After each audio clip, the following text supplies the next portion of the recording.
देखिए ये आपके क्लास 10th के आर डी शर्मा बुक के अरिथमेटिक प्रोग्रेशन चैप्टर का एक क्वेश्चन है जो दिया गया है कि the ratio of the sum of first n terms of 2ab is 5n plus 13 upon 7n plus के 27 then the ratio of their fourth terms is मतलब n कोई n टर्म के दो पद हमें दिए गए उनका योग दिया गया है जो हमें गिवन है वो n की जगह पे हम फोर्थ वैल्यू रख करके उनके चार टर्म वाले पद निकालेंगे। तो सबसे पहले हम क्या लिखेंगे Sn बड़ा फॉर्म में Sn2 बराबर में क्या गिवन है 5n प्लस की 13 अपॉन 7n प्लस की 26।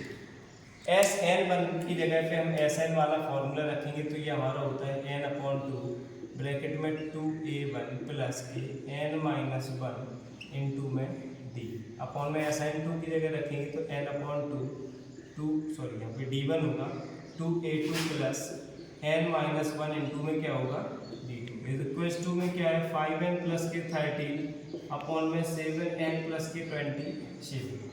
n अपॉन 2 से n अपॉन 2 कैंसिल आउट हो गया। इसको और आगे लेंगे तो हम यहाँ से हम लोग बस दो को कॉमन लिया तो क्या है बच्चा a1 प्लस यहाँ से बच्चा n माइनस 1 अपॉन में 2 इंटू में d1 अपॉन में यहाँ से भी 2 को कॉमन लिया तो क्या बच्चा a2 प्लस के n माइनस 1 अपॉन में 2 इंटू में d2। ये हमारे लिए कंपलसरी नहीं है करना लेकिन हम फिर भी किए दे रहे हैं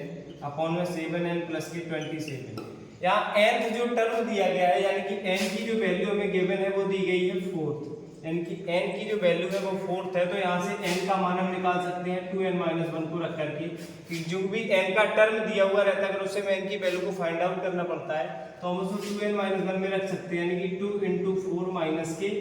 1 यानी कि 4 2 जा 8 माइनस 1 या n की जो वैल्यू निकल के आ गई वो क्या निकल के आई 7 यानी कि n की जो वैल्यू यहाँ निकल के आई वो क्या निकल के आ गई 7। तो यहाँ से दो को हमने कैंसिल आउट कर दिया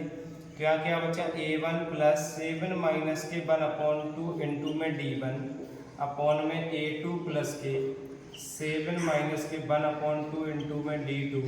बराबर में इसमें भी हम n की वैल्यू को पुट कर देंगे तो 5 इंटू 7 प्लस के 13 अपॉन में 7 इंटू 7 प्लस के 27।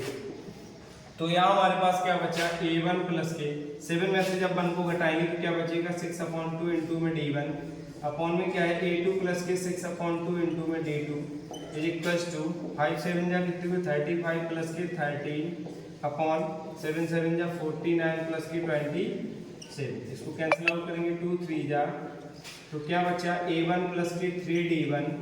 अपॉन में a2 प्लस के 3d2 इज इक्वल्स टू इनको ऐड करेंगे तो 5 और 3 8 3 और 1 4 अपॉन में 9 और 7 6 4 और 2 6 और 1 7 इनको कैंसिल आउट करेंगे तो 4 से किया 4 1 जा 4 2 4 9 या तो इनका जो रेशियो निकल के आएगा यानी कि फोर्थ टर्म का जो रेशियो रहेगा फोर्थ टर्म्स का रेशियो जो रहेगा वो रेशियो आपका निकल के आएगा 12:90। इसमें जो 1:2 दिया जा रहा है वो गलत है इसको हम सही जो हमारा उत्तर है वो है 12:90 ठीक है ना।